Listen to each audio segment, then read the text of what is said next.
nekwanụ ka ndị udo na-achị si wee gbagbu nwaanyị mmadụ nọ n'elu ọkada wee na-ana n'ụlọ be ya na ọ bụrụzikwa na-agbagburu nwaanyị ka a na-ekwuzi na ndị udo na-achị ije welu mmụọ ga-egbujie nwaanyị aka gbujie ya ọkpa welu mma sụkasịchaa nwaanyị n'ahụ ya niile wee welu weta proof wee kechie ya isi ụnụ ya da ajụzi kedu ifefa ji wee menya bụ ife wee sị na fa na-aga agọ na ọhọfa agbagburu nwaanyị nọọ maka ya ka fa ji wee mezie ife niile anụnwa ka e wee chenọọ ife mberede nke okporo ụzọ ka nwaanyị nwere hei ndị be anyị bịakwanụ n'ụlọ alụ ka alụ amakwanụ m ife anyị akpụ ife na-eme na Anambra steeti nọ ndị na-aṅụ mkpụrụ mmiri ka ebinyere egbe ka ndị na-aṅụ nna anyị bi n'ime ọfịa biko ke na-eme akaghị nebara ife anụnwa anya na ọkarịkwana na ndị a na-agbagbu ugbukwa nwunye mmadụ fa amụkwara ụmụ ọ bụrụ na ụmụ ndị nke unu maọbụ nwunye ndị nke unu ka esi etu a wee mee kedu ka obi ya ada unu na nya bụ ife emerụ n'Oba Anambra steeti bịakwanụ ka unu nụrụ ife ndị be nke nwaanyị ya ụmụ Igbo anọ m n'Oba Anambra steeti today bụ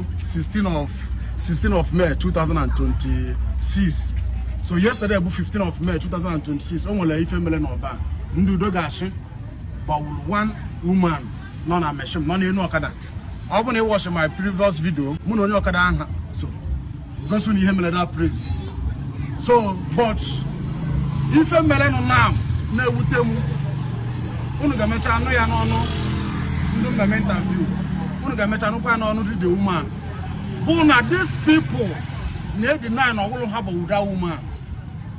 Number 2 na ndị a jere ebe that woman nọ onye ha gbara egbe je were mma sụkasị ya sọ na accident ka o nwere very wickedness since yesterday this thing mere onye isi ndị udo ga-achị ka agba eme ka ya never come to visit this family. Governor Soludo onwebụrụ onye o sendiri to come to meet this family. Ndị security egbawuru they are just behaving ka anụmanụ nwụrụ. What kind of a country and the state is this? But I don't want to say much thing. Can I know from our brother before I know from his husband?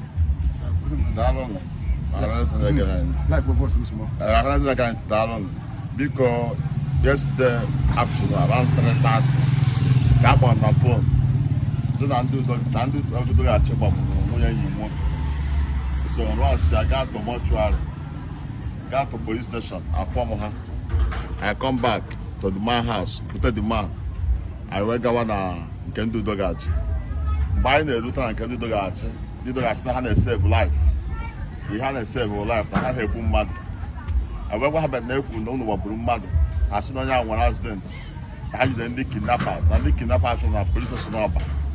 So we rushed to police station. By the police station. The police station was down kidnapper. Wounded police from Kaduna State. Not the police from Kaduna State, one barrister and 3 policemen and their driver. They had to travel from Nnewi area command. Remember the arrest. So when I have my arrest, the woman went on mob, the police people.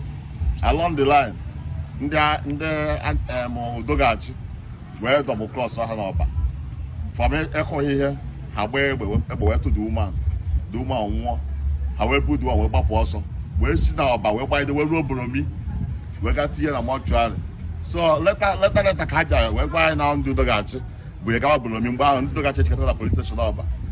Later in the night, we go to Boromi. Go to Boromi, the Boromi, Marco, Nemo to a hedge and number and higher bonies. Along the line, women are here now. The prima went one from Celestia, the Oka, who made the mortuary. And we want to make a wicked woman niche. Hey! Well, my child, everywhere. Yeah, where you grab no one accident. Hey! So, I will top of those things. Why I'm ready. I went back and give you what I did this morning.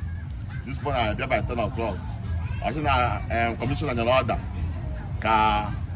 Those woman, that woman and the deer, and they before I got for the case.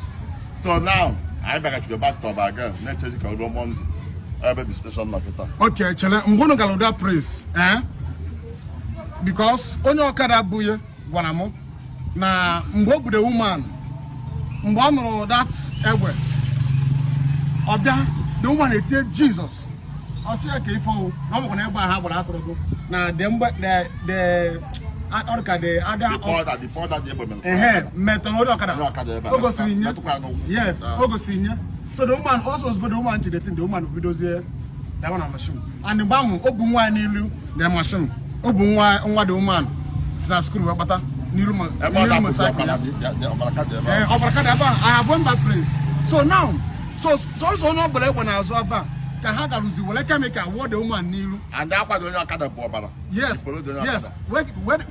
wele chemical wo the woman n'ilu skwasi ya ma na alụ ka o wee wuze na accident ka the woman waterproof n'isi okay Coco in the morning.